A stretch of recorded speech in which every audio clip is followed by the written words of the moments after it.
Hey. Hey. Hi. Hi. Coco Chanel is one of the most recognizable names in fashion history. Even if you don't care about fashion, you know about her. Black and white, pearls, tweed.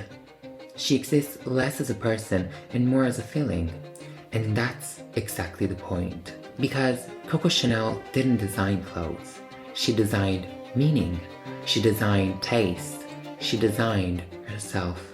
Fashion history loves to tell us that she liberated women, modernized dressing, and rejected excess. All of that is true, but it's also incomplete. What actually made Coco Chanel unstoppable wasn't just what she made, it was how she positioned herself inside the system. This isn't a traditional biography. This is an analysis. We're looking at how Coco branded herself so successfully that her image outlived her contradiction, her controversies, and even her own lifetime.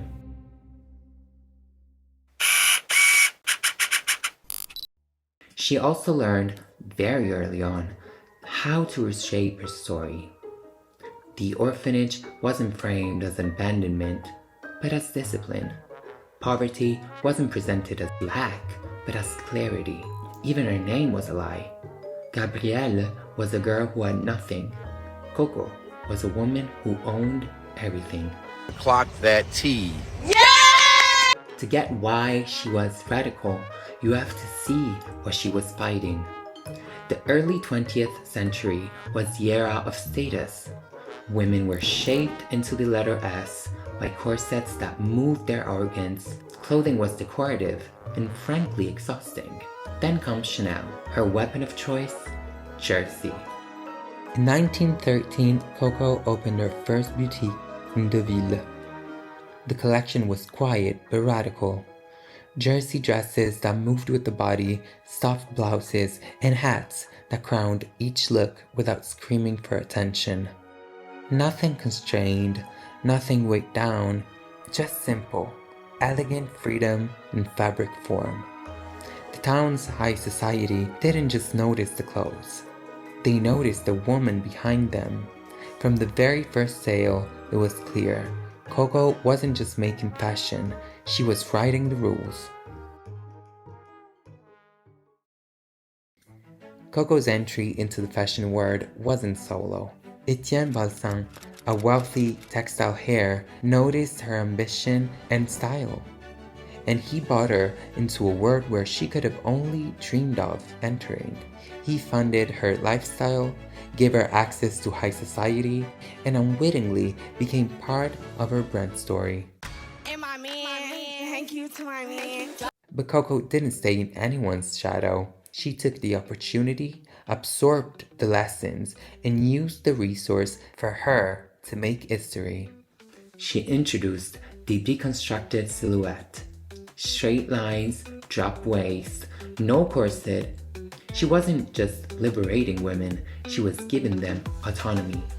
She reframed comfortable as competent. If you were in a corset, you were an object. If you were in Chanel, you were a subject. Le Petite Robe Noire. In 1926, American Vogue published a simple black dress by Chanel and famously compared it to the Ford Model T. Not because it was flashy, but because it was efficient, modern, and reproducible. It was meant to be worn, not admired from a distance. Before the Petite Robe Noire, black had a very specific meaning.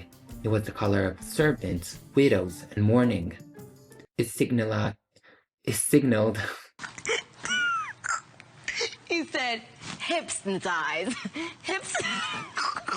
It signaled duty, loss, and invisibility. It was never aspirational. Chanel looked at the uniform of the help and said, Damn. Give me that. This was the birth of quiet luxury, a century before the TikTok trend. By stripping away the lace, she made it impossible to tell a woman's bank account by her hemline.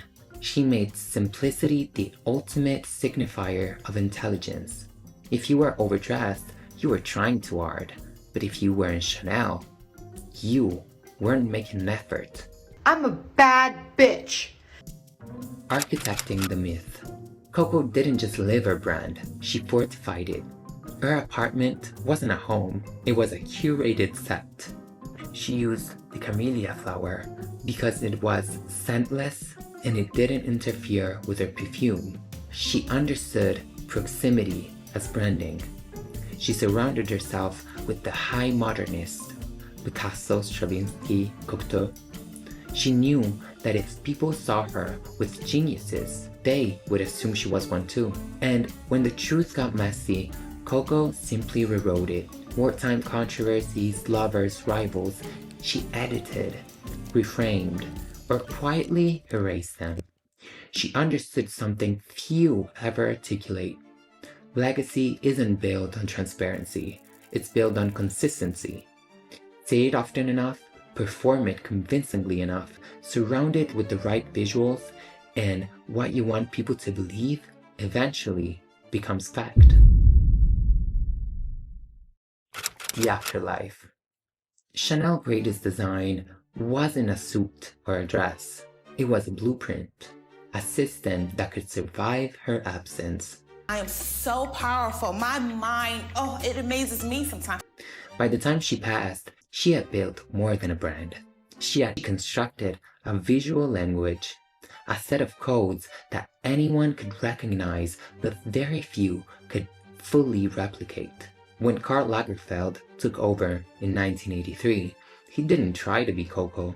He didn't attempt to mimic her life or her persona. Instead, he treated her work like a language with his own grammar. Tweed, pearls, chains, kilted leather, camellias, all of it had meaning. And when he played with the syntax, he exaggerated, he modernized, but he never broke the rules. Under Lagerfeld, Chanel became less of a person and more a semiotic system. Every runway, every campaign, every editorial spread was a punctuation mark. And we, as the audience, are still fluent in that language. Today, we live in the world she built, a world where being cool doesn't mean being loud or relatable. It means being slightly removed, perfectly edited, and always in control of the narrative.